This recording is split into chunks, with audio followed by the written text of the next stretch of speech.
In today's world, just like in the courts of kings, you are constantly under judgment.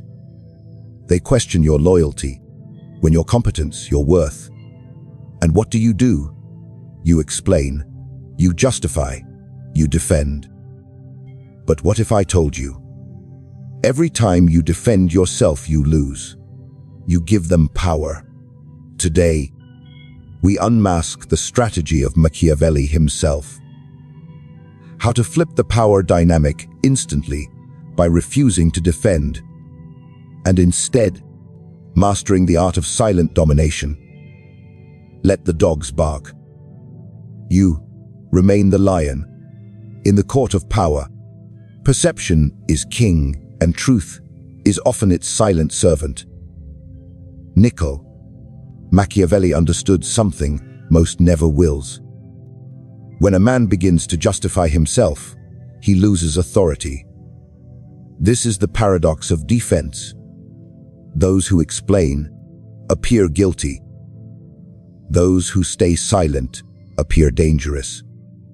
The very act of defending implies weakness, and weakness invites vultures. It is not the truth of your position that matters, but the impression of dominance you project. In Machiavelli's world, appearances reign supreme, and to be seen defending yourself is to be seen as vulnerable, exposed, and shaken by doubt. When accusations are thrown your way, whether in the halls of government, in the corporate boardroom, or even in intimate relationships, the natural reaction of most men is to explain. They rush to clarify their intentions, correct misinterpretations, or present evidence in their favor. But this impulse is a fatal miscalculation. Because the moment you begin explaining, you surrender control of the narrative to the accuser. You are no longer the sculptor of perception. You become its clay. Machiavelli, writing in the brutal and cunning environment of Renaissance Florence, knew that power belonged not to the most honest, but to the most elusive. A ruler, he wrote, must appear virtuous, but be prepared to act otherwise. To maintain that illusion, he must be seen as confident, even when under attack. A confident man does not rush to defend. He does not panic under scrutiny. Instead, he maintains poise, detachment, and sometimes even disdain. When you respond emotionally, you validate the question. When you respond logically, you still acknowledge the premise. But when you do not respond at all, or respond with ambiguity, you make the accuser appear small and yourself untouchable. Defense reveals cracks in your armor. Your very act of responding tells others that you are worried. Worried about their opinion. Worried about how you are perceived. Worried about being misunderstood. Machiavelli would scoff at such weakness. Why? He would ask, should a lion explain himself to the sheep? Let them fear you. Let them gossip. Let them speculate. The moment they know you care, they know they have leverage. But if you remain composed, silent or dismissive, they begin to doubt their own power. They wonder what secret strength you hold. In this way, silence becomes a psychological sword, slashing through the noise of petty accusations. Consider the great political figures of history who followed Machiavelli's maxim without ever reading his words. When accused, they often offered no clear denial, no desperate defense. Instead, they shifted the energy of the moment. redirecting it toward their accusers, or simply allowing the storm to pass over them, like a mountain standing firm against the wind. They knew that people forget facts, but remember impressions. And a man who defends himself too eagerly is remembered as insecure, uncertain, and perhaps guilty. In Machiavelli's time, enemies surrounded every throne. Princes lived not by honor, but by perception. One misstep, one sign of weakness, and knives came out from the shadows. The prince who kept his mouth shut, who let his enemies speak too much, who watched from behind a mask of indifference. That prince survived. Not because he was the most righteous, but because he played the game of perception better than the rest. This is not to say you must never speak. But when you do, speak with dominance. Not to clarify, but to command. Don't answer questions. Ask them. Don't explain yourself. Make others explain why they doubt you. Shift the balance. Maintain composure and force others to grapple with uncertainty, while you remain the still center of the storm. Machiavelli would remind you that power does not come to those who speak the most. It belongs to those whose silence unsettles everyone in the room. In the grand chessboard of power, the one who strikes first dictates the flow of the game. Machiavelli understood this with brutal clarity. He saw that to defend is to submit, but to accuse is to dominate. The art of redirection, of shifting the burden of scrutiny onto your enemy, is a technique that not only preserves your power, but amplifies it. The wise do not wait to be judged. They become the judge. The prince, when challenged, must not defend, but immediately turn the attention outward. To absorb the accusation is to absorb the weakness it carries. Instead, when the wise man transforms it into a weapon and hurls it back. Redirection is not mere denial, it is transformation. When a threat arises, whether it be a personal insult, a professional critique, or a political attack, you do not respond in the manner your enemies expect. They want you to panic. They want you to stumble. They want to see the mask slip. But a Machiavellian mind does not tremble. It redirects. It reframes.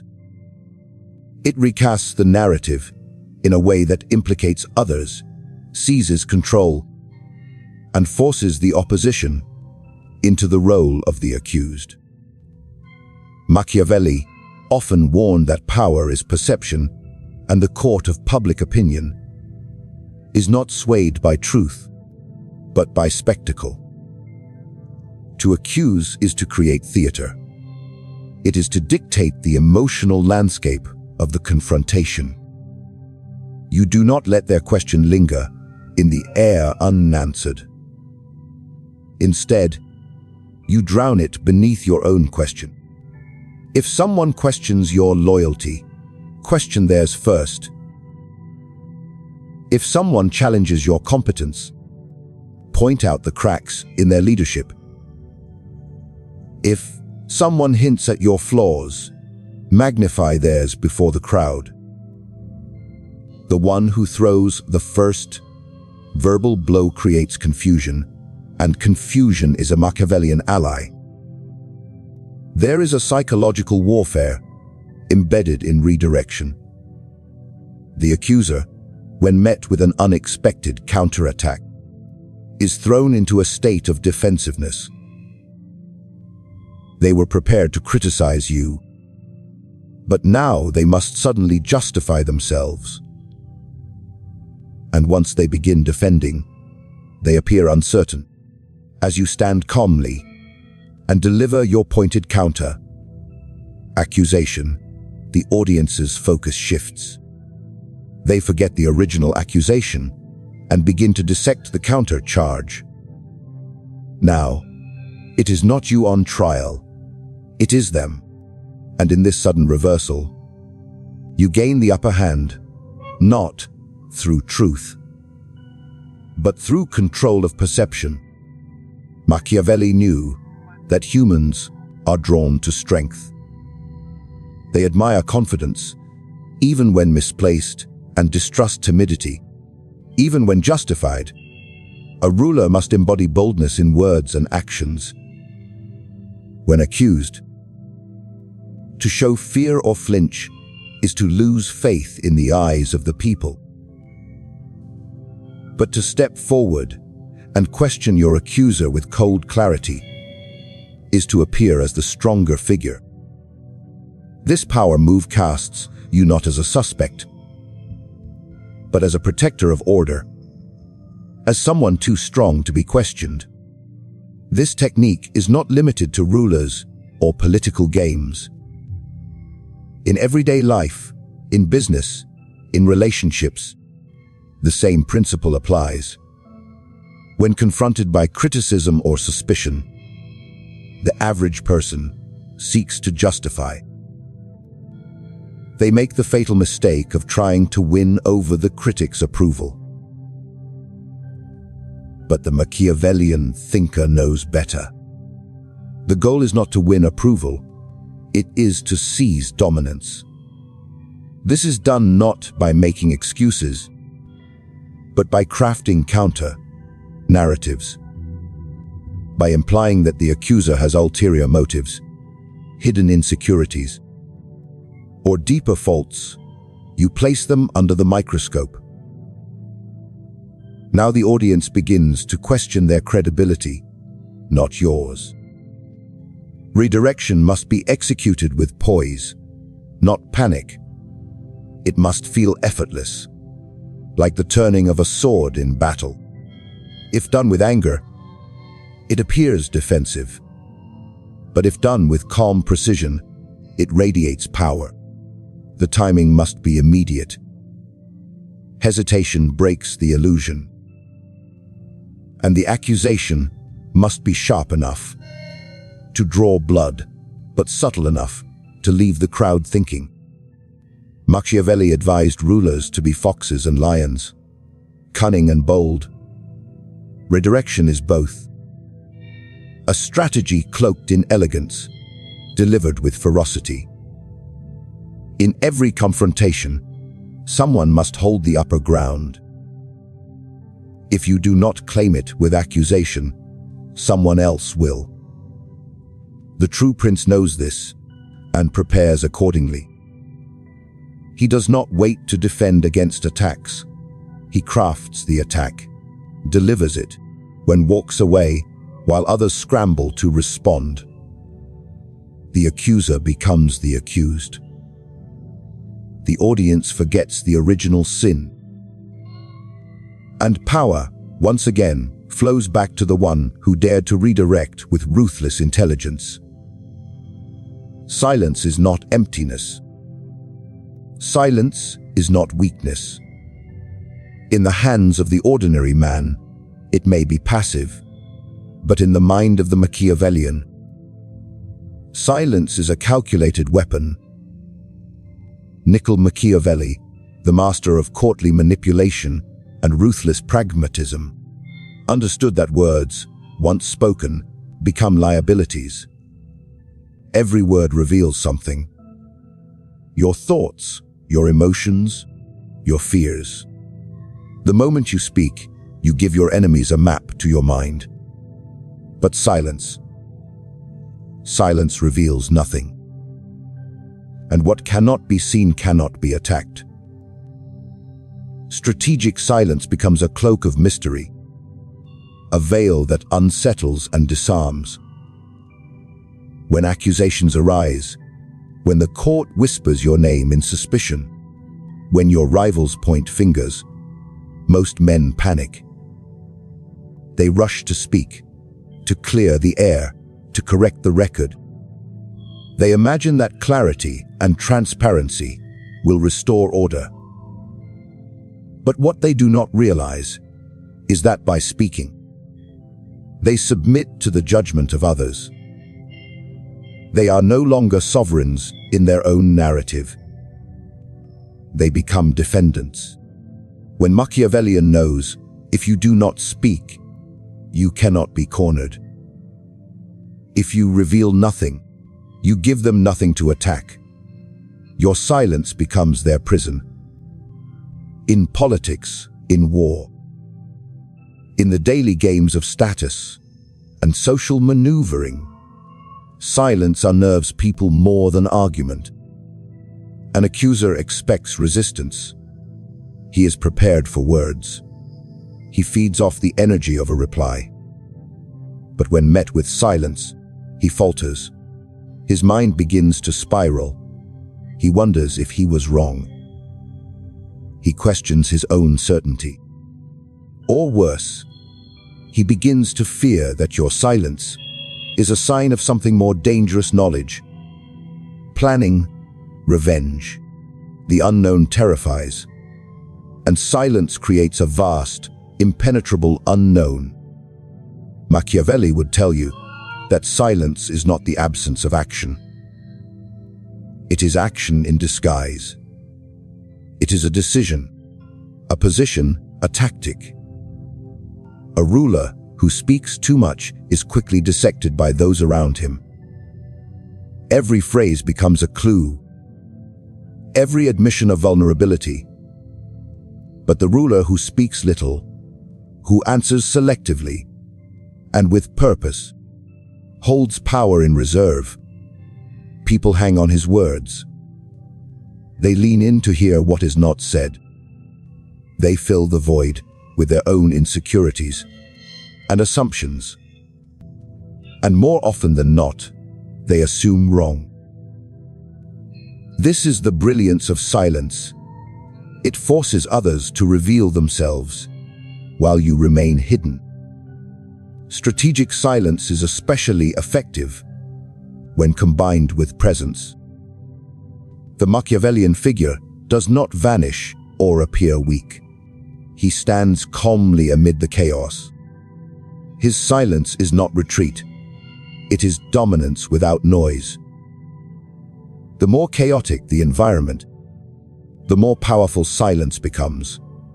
When others are shouting, explaining, justifying, and arguing, the silent figure radiates control. He becomes the still point around which the storm rotates. People look to him for direction because he is the only one who isn't scrambling. In a world of noise, stillness becomes a form of psychological high ground. This tactic must be used with timing and subtlety. Silence used too often becomes indifference. But silence employed at the precise moment, just when they expect a response, just when tension is at its peak, strikes like a sword. It denies others the relief of resolution. They want to hear you speak so they can gauge where you stand, how much you know, what you feel. When you refuse to give them that satisfaction, you force them to speak more, to guess more, to expose more of themselves than they ever intended. You make them uncomfortable, and discomfort leads to mistakes. Machiavelli understood that the man who controls the conversation is not the one who speaks most, but the one who decides when and how to speak. The one who can sit in silence and let others exhaust themselves, trying to draw him out, has already won half the battle. This is not silence born from fear or confusion. It is silence born from control. a silence sharpened into a tool of intimidation, unpredictability, and absolute discipline. To master silence is to master yourself. It is to rise above the need for validation, to separate ego from strategy. Most men speak to be seen, to be understood, to be liked. But the Machiavellian man speaks only to achieve, to shape, to command. And when no words are needed, he says nothing at all. For in the silence, his enemies will say too much, and in saying too much, they will fall. In the grand theater of power, one of the most devastating Machiavellian techniques is the reversal of roles, where the accused becomes the accuser and the interrogated becomes the interrogator. Machiavelli knew that it is not the man on trial who holds power, but the man who controls the questions. When you are under fire, when they demand answers, apologies, explanations, you do not retreat. You pivot. You flip the burden. You make them defend. This is the ultimate trick of psychological warfare, a subtle but deadly maneuver that turns the spotlight away from you and shines it directly in their eyes. Most people, when accused, default to defense. It is a programmed reaction. I didn't do it. You misunderstood. Let me explain. But the Machiavellian mind sees this as a mistake. The moment you begin to defend, you enter a weaker frame. You accept the premise of their accusation, and in doing so, allow them to define the battlefield. You begin playing by their rules, and as Machiavelli warned, he who plays by another's rules is already enslaved by them. To reverse this dynamic, you must shift the pressure. You must force the other to carry the weight of proving, justifying, and clarifying. You must make them squirm while you sit back in silence, or strike with surgical questions that rip open their weaknesses. This technique is ancient, and its power lies in its simplicity. Imagine you are accused of betrayal, of failure, of dishonor. Instead of defending yourself, you lean forward, raise an eyebrow, and ask, "What evidence do you base this on?" Or, "Why do you believe that?" In that moment, the tide shifts. Now they are the ones searching for clarity, stumbling over their words, trying to assemble proof that perhaps does not exist. You are no longer under attack. They are. The burden is no longer yours to carry. Their narrative becomes fragile. Their confidence begins to crack. And in that subtle shift, power changes hands. Machiavelli observed that human beings crave certainty. They fear ambiguity. When someone speaks with conviction, people listen, even if the content is false. But when someone is made to defend themselves, even if they are right, they appear doubtful, unsteady. The more they explain, the more they look guilty. The more they justify, the more they seem insecure. So the goal is never to explain yourself, but to place others in the position where they feel compelled to explain theirs. You do this not with anger or panic, but with calm, calculated questioning. You do this not by reacting, but by probing. A single, well-timed question can unravel a man's entire argument and expose the fear behind his aggression. To make them defend, is not simply about turning the tables. It's about seizing narrative control. In every confrontation, there is a story being told. Either you are the villain or the victim, or you are the master shaping the story itself. When you make someone defend, you remove their ability to shape the narrative. They are no longer leading the conversation. They are struggling to survive within it.